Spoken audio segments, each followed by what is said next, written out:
मी 2 दिवसांचा वेळ देतो, तुम्ही लवकरात लवकर गावाकडे निघून जावा, आम्हाला प्रॉब्लेम होत आहे आणि तुम्हा दोघांची असल्या घरात राहण्याची ऐपतसुद्धा नाही. आपल्या मुलाचे हे बोलणे ऐकून विनोदराव आणि रेवाताईंना खूप वाईट वाटत होतं. विनोदराव अपमान सहन करू शकले नाही, पण तिकीट 5 दिवसानंतरची मिळाली. त्यांचा मुलगा म्हणाला की हे बघा बाबा, आता हे 5 दिवस आम्ही तुम्हाला सांभाळत आहोत, त्यामुळे तुम्ही इथून पुढे कृपा करून आम्हाला त्रास देण्यासाठी पुण्यात येऊ नका. त्यांची सून पण त्यांचा अपमान करायची. एके दिवशी रेवाताई मनीषाला म्हणाली, मनीषा, आज माझी तब्येत बिघडली आहे, तू जेवण बनवतेस का? होय, तुम्ही काम करून दमला असाल. तुम्ही इथून निघून जाणार आहात म्हटल्यावर काम कसं करू वाटणार तुम्हाला? पण आता तुमचा मुलगा इथं तुम्हाला राहू देत नाही म्हटल्यावर कसा पळ काढत आहात? रेवाताई म्हणाल्या, सुनबाई, असं काहीच नाही, खरंच माझी तब्येत बिघडली आहे. असं म्हणत रेवाताई खाली चक्कर येऊन पडल्या. मनीषा तिच्या नवऱ्याला आवाज देते.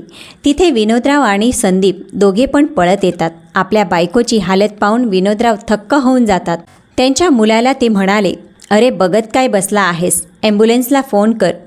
अहो बाबा, आई फक्त बेशुद्ध झाली आहे, तिच्या तोंडावर पाणी मारा, ती लगेच शुद्धीवर येईल. विनाकारण हॉस्पिटलला नेण्याची वेळ कशासाठी आणत आहात?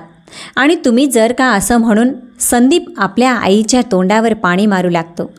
तरी पण रेवाताई काही हालचाल करत नव्हत्या.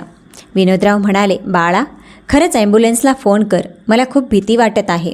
अहो बाबा, तुम्हाला माहीत नाही, इथले दवाखाने किती महागडे आहेत, किती खर्च होतो आणि किती लुटतात.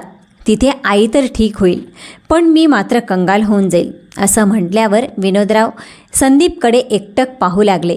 नंतर विनोदरावांनी रेवाताईंना उचलून घेतलं आणि बाहेर निघून गेले.